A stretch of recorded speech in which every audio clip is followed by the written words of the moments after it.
maybe skydiving with a garbage bag.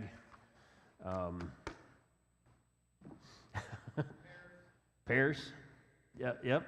I tried them more than once out of force, threat of life as a child growing up. But once I was out of that, there was plenty of history to say, nope, not going to try it again. So, but I mean, think about it. Maybe it's a restaurant that you've been to that you're like, nope, bad experience, not going back. Or maybe the sign. Now, if it's at the same building and it goes over, you see it about every couple of years. The big banner that says under new management. You know, if it's over and over and over, maybe you're like, yeah, there's just something not right here. But maybe if you had a bad experience and they've got new management, maybe you'll give it a shot, right? But we have those reasoning capabilities to be able to sort through things. Everyone's memory varies a little bit, but there are certain things that over time we will forget to some extent or another. Other things that will readily come to mind that enable us to reasonably chart our future.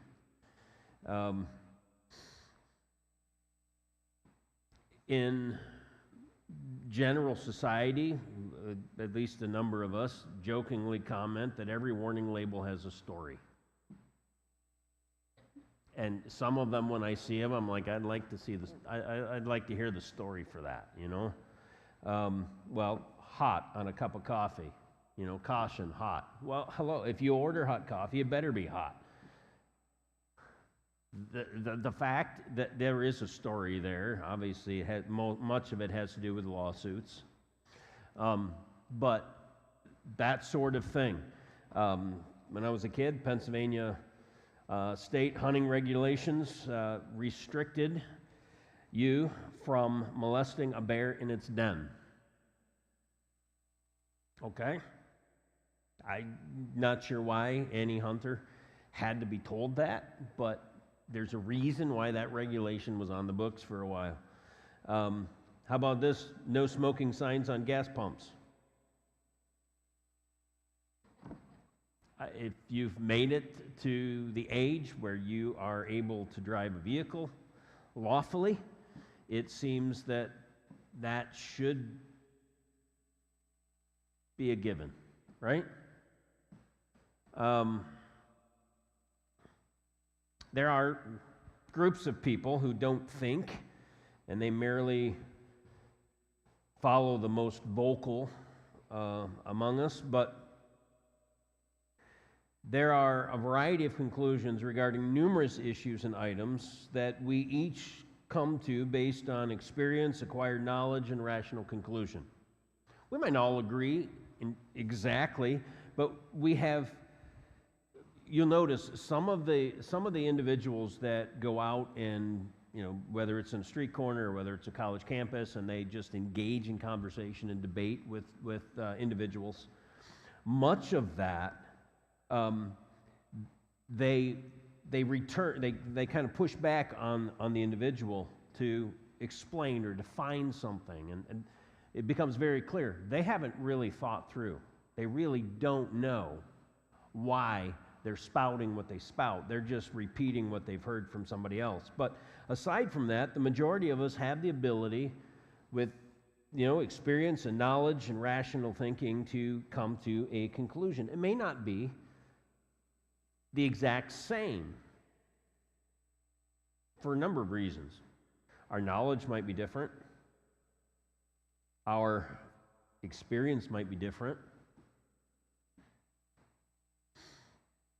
You put hot peppers on food and you like it, and you're next to somebody that can't handle hot food, you have a different experience there that is going to affect your decision making when you go through the buffet line, right? That's how we have that ability to think. Rational thinking, how does it come from a tree or a rock or any other inanimate object? See, even a tree, I added tree because contrary to a rock, a tree has life. right? But it has no rational ability. If it's stuck where it's stuck and it's in a very dry spot, but there's moisture about 100 yards away, it has not the rational capability nor any physical ability to move itself for better benefit. But you and I, if you're sitting here this morning and you get warm and you want a drink, you're able to come to the rational decision that you need to get hydrated, and you can get up and get yourself something to drink. You can do that. So how does one get that from a tree or a rock or any other inanimate object? It doesn't make any sense. Doesn't make any sense. It must come from a source that itself is rational, thoughtful, and able to acquire knowledge and ascertain consequences and to respond appropriately. So when you and I think, we use our minds and we think, and we put a variety of things together and we think rationally, we demonstrate evidence that we are made by God, and thus God must exist.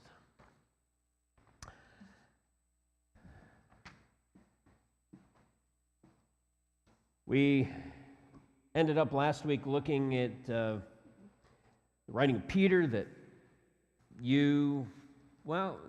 most people recognize that something catastrophic has happened to this earth. And so we went through the geological record demonstrating the evidence of the flood of Noah's day, looking at different two sides of worldview arguments, the naturalistic and the biblical view of why the world looks the way that it does. We believe God created the world, so creation and catastrophe.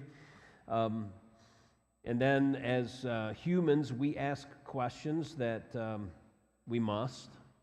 Why are things the way they are? How did it get this way?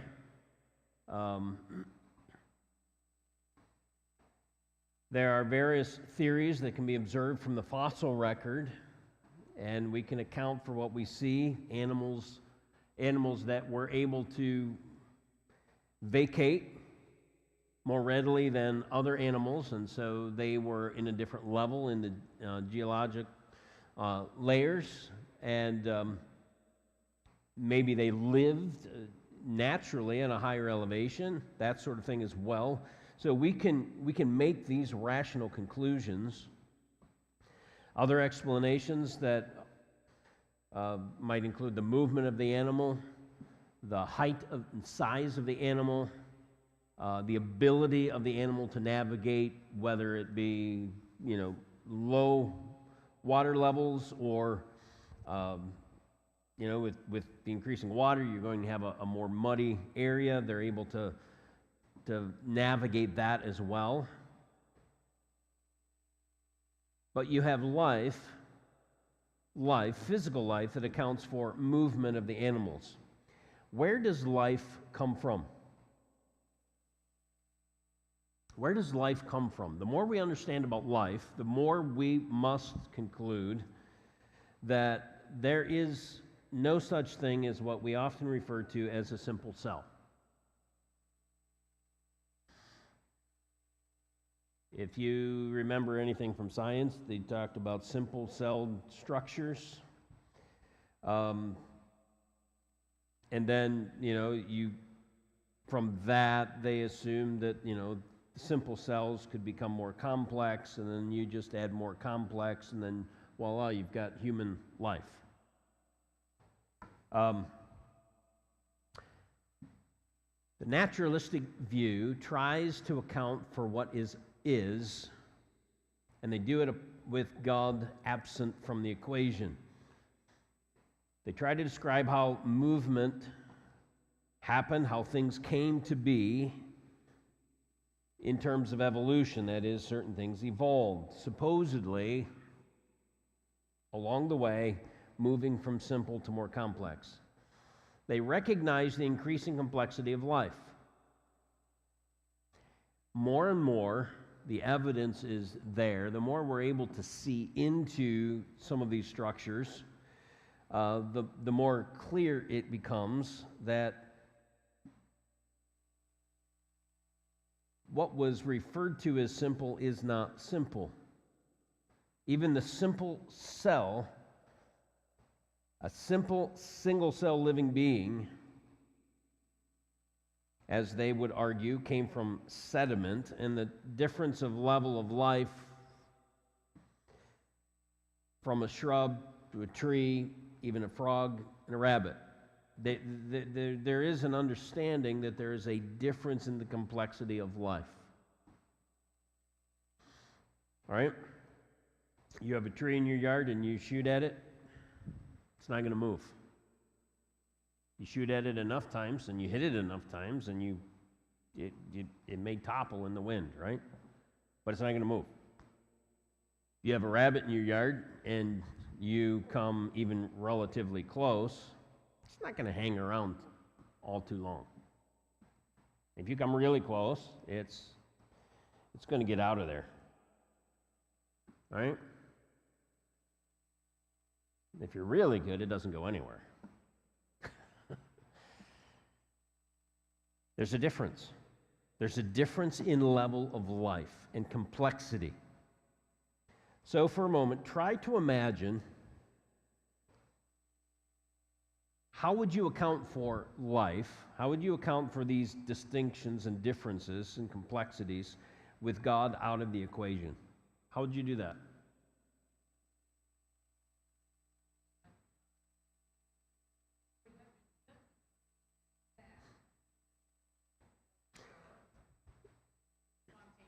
You'd have to invent a God. So you're saying it doesn't make any rational sense that the complexities of life could come about from non-life or more simple forms of existence? If you go to physics, physics always, chaos comes from order. I'm saying order comes from chaos. No, it's the opposite. You have order. Mm-hmm.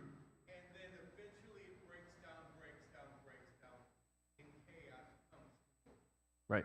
There has never been an example of order coming. How many? This is what they're trying to say. Right. And the problem is they have already convinced, fooled, whatever, a whole generation, if not generations, of people. They have convinced them that this is not a theory, it's a fact. And we know that if they would have been completely honest, there is no way that we would believe. Right. So, how many of you, when you studied physics, or maybe it was chemistry, or maybe it was advanced mathematics, or any of those various disciplines, got partway into it and said, this stuff is ridiculous. There has to be one much higher than me that made all this. It doesn't take too long for us to realize that we come to the end of our knowledge and understanding and to say, there has to be a God, and he has to be a whole lot smarter than me. It doesn't make sense, does it, to have order from chaos. It doesn't make sense to have life, complex life, from non-life or simple life. How does life come about on its own? Interesting. Even evolutionists will realize at times that they didn't completely come about on their own. They're not truly independent.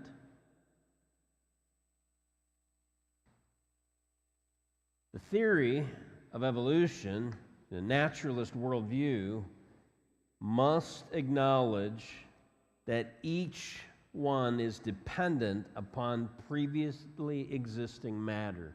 Even in it doesn't make sense to go from simple to complex, but even with their argument, each step of the way is dependent on that which comes before it. And it's unexplainable how it came to life.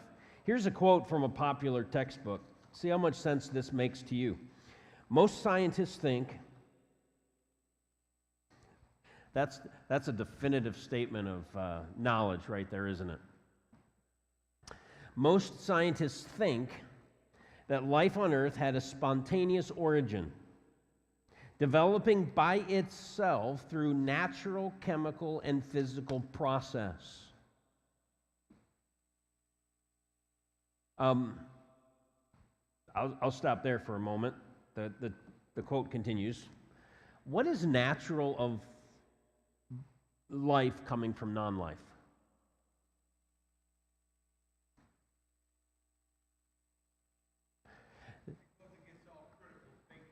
It goes against any thinking. Yes.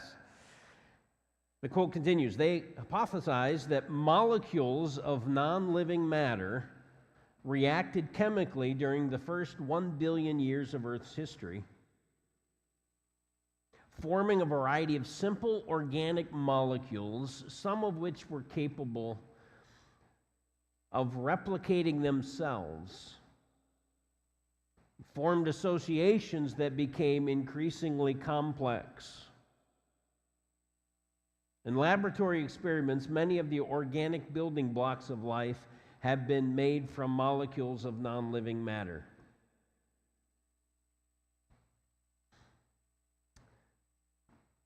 No, they have never arrived at life from non-life, first of all. And when you have a laboratory experiment, you have a lab technician that is manipulating the material in front of them. And that seems to be completely ignored as well. How would you come up with an explanation for how living organisms came to be apart from divine creation? Well, it's complicated and doesn't make sense.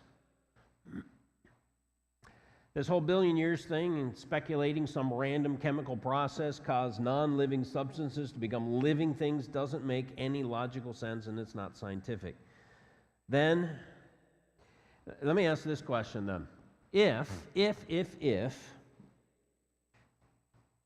as they argue and as they speculate, if this is scientific, then they should be able to manipulate in a lab, bringing something to life from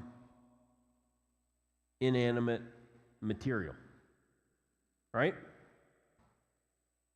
If they live long enough to do it. Why then, when all the existing material is present, say in a human being or an animal, all life has been present, why then can they not maintain that life?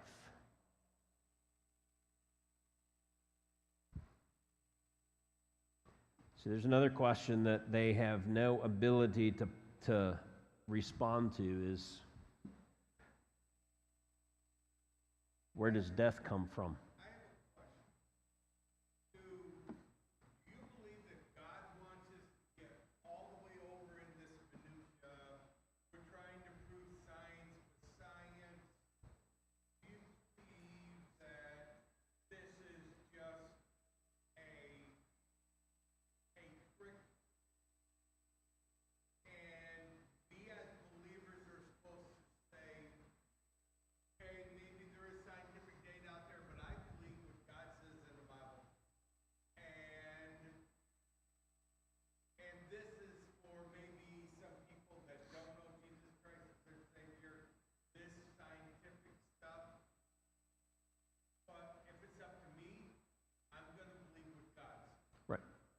Well, the, Because people are trying to put science and the Bible together when it comes to evolution. right. Well, the problem with that is they don't believe the Bible in the first place, or they wouldn't do that. Right? So you've got a starting point of faith. You either believe that God is and God made everything that is, or you don't. And that affects how you approach everything. So science, should we engage in scientific thinking?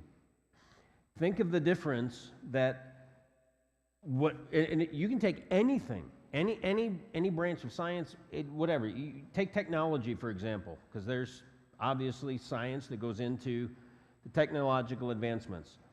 Think of the different direction that you would go as a Christian scientist with that knowledge, whether in healing, as a physician, whether using those tools. Okay, I'll give you an example, a clear and obvious example. There are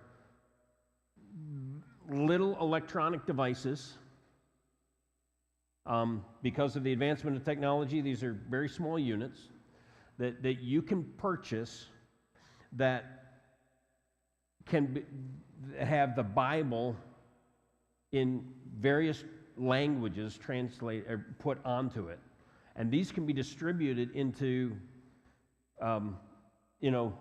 refugee camps that are away from basic civilization for all practical purposes in certain parts of the world. They can have a copy of Scripture on an electronic device. Consider the difference of that from how the vast majority of people who use electronic devices today use those electronic devices, right? So God gave us a mind. He gave us the ability to understand this. And here's the thing. All of us have our limits of what we can handle, what we can fully understand. I'm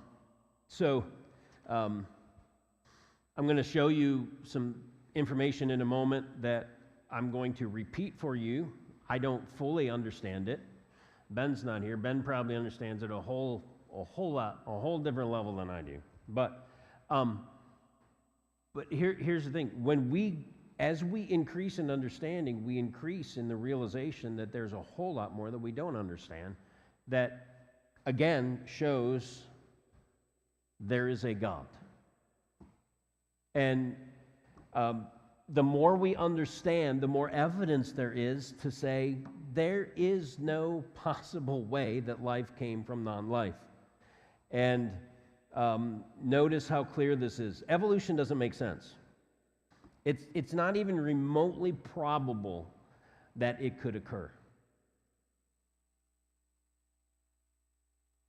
The explanation that they give for organic building blocks of life have been made in a lab from other molecules, and they avoid commenting on the obvious that you are manipulating them by one who has more knowledge than the material in front of them that they are manipulating. An external intelligent source. Consider the difference between simple rocks washed up on the shores of Lake Superior and an arrowhead. Could you tell the difference? How about beach glass? It looks different. Why? Well, because certain ones of those have been manipulated by man. So you walk the beach and you find a rock and you find an arrowhead. Which one would you suggest requires a designer? Both. See? Both. Yeah, the arrowhead by man. That rock didn't just show up by itself. It was designed by a God. I know when I have people take that example, I have people come in the gravel pit, and they talk about rocks. I said, no, I don't make rocks. God makes the rocks. I just make big rocks into little rocks. Yes. All right, here, consider this trivia. A Boeing 747 has 4.5 million non-flying parts. So I'm thinking about that. All the parts in a Boeing, they don't fly independently on their own. Now, well, if it comes apart in the air, gravity will have the effect on every single part, right? We understand that. 4.5 million non-flying parts. What makes it fly? You can put all the pieces together in working order, and the plane simply sits on the tarmac.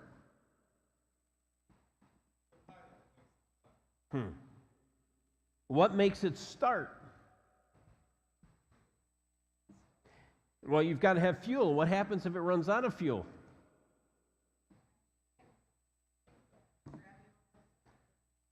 That's when you grab the oxygen thing from above and the flotation device from below and jump.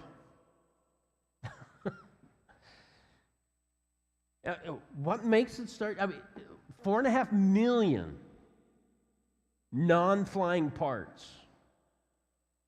And apart from a pilot, or if you want to go AI and, apart from someone with a remote manipulating the device, because we've got remotes, we can start our vehicles, many of us, with a remote now and that sort of thing. So, but it requires someone to push the button. It requires an electric source to initiate that. Even, if it's not put together properly, understanding law of all the laws of motion, gravity, and all of that, it's not going to fly. Just ask the Wright brothers that were wrong a few times before they were right. Takes years of failure and improving design. But consider this. An airplane has not one intelligent designer, but many, many engineers, electronics, and mechanical designers. Many. Take a simple cell. What scientists have called simple-celled organisms are anything but simple. I like math, so here you go. If you had a stack of playing cards, standard 52-card deck, not in church, of course. A standard 52-card deck, and from that deck, I dealt out 17 cards. Face up. You recorded which cards in what order. Shuffle the cards again. How many times would I have to deal the cards in order to get the same 17 cards in the same order? What are the chances? I'll give you a hint that'll blow your mind. It's more than the national debt. 355 trillion times. That's 355 with 12 zeros behind it.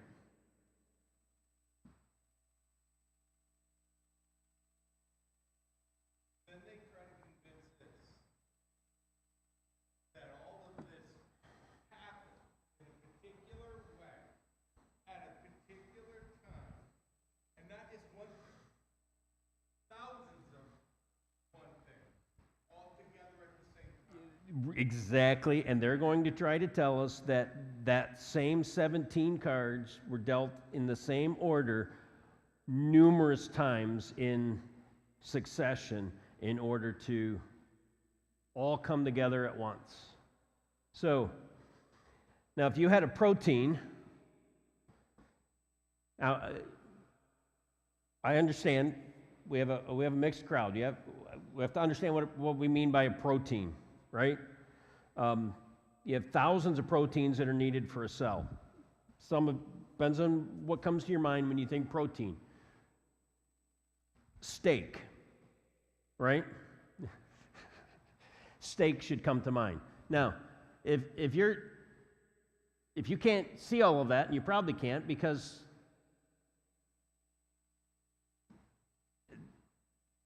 that is a simple cell.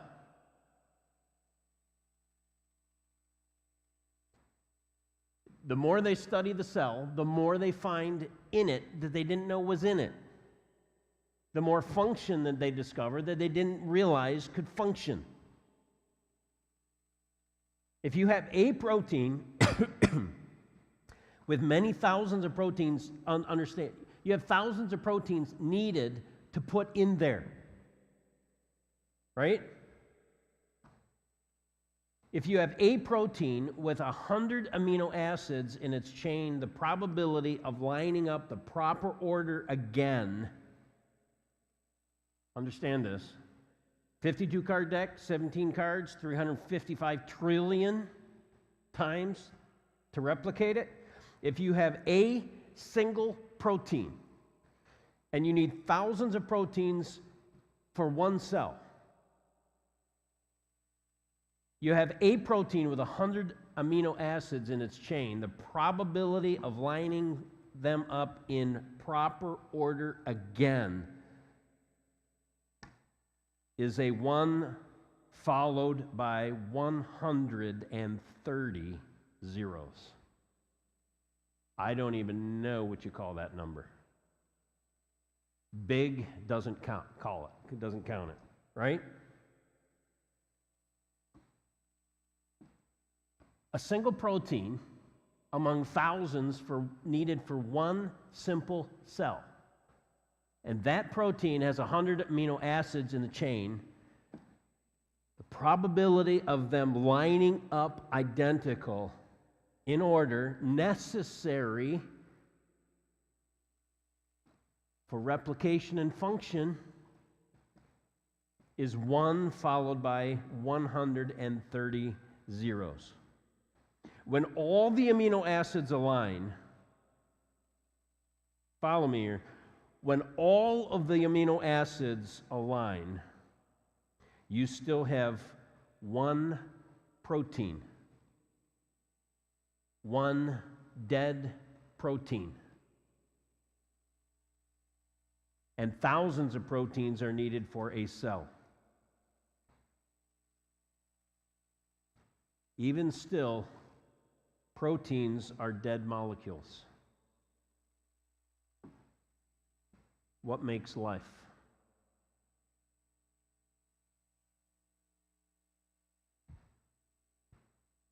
Where does life come from? In Darwin's day, it was believed that a cell was just a blob of protoplasm, so it seemed reasonable that a cell could have evolved from chemicals. Now we know the cell itself is not all that simple.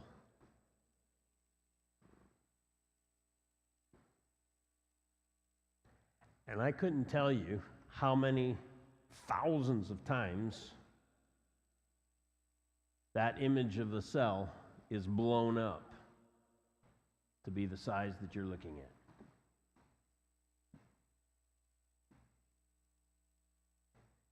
The once considered simple cell isn't simple. It has a plasma membrane, the wall of the cell, with doors that open and close unexpectedly.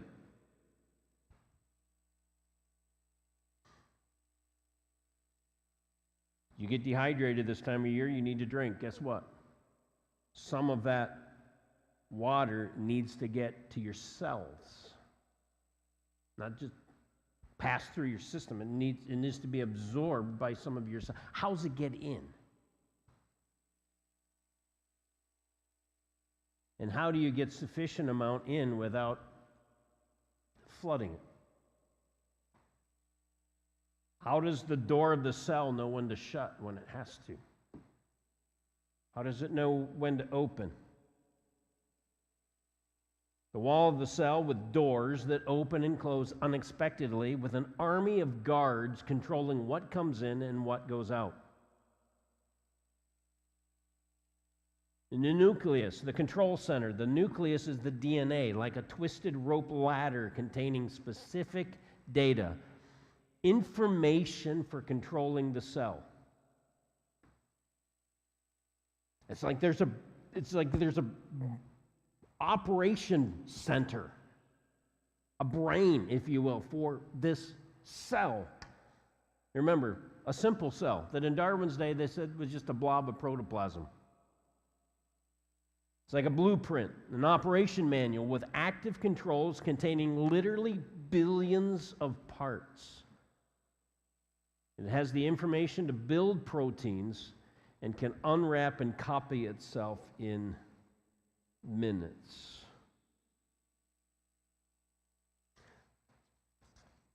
We can pick up on this and continue, and as Steve pointed out as well, the understanding any single part of that cell is absent,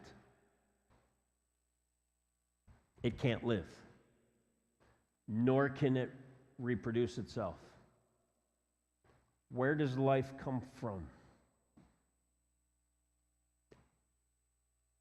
Part of what I want us to see as I go through some of this is the extreme distinction between biblical creation and a naturalistic worldview.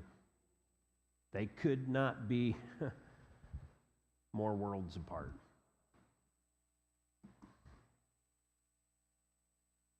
The God who made us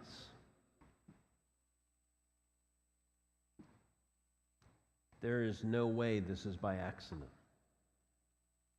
What an incredible, incredible creator, our God. Father, thank you for the ability increasing our understanding of what is, a bigger glimpse into your creation, and Lord, you are wise beyond our comprehension.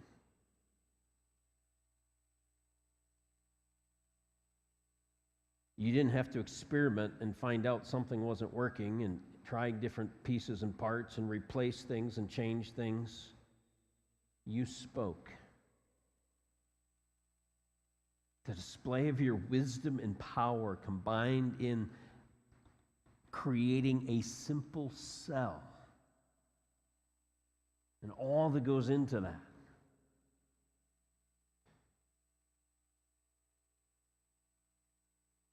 Father, even if we can't fully comprehend the magnitude of your creative design, help us recognize the fact that you are an all-wise God whom we can trust in any situation. I ask this in Jesus' name. Amen.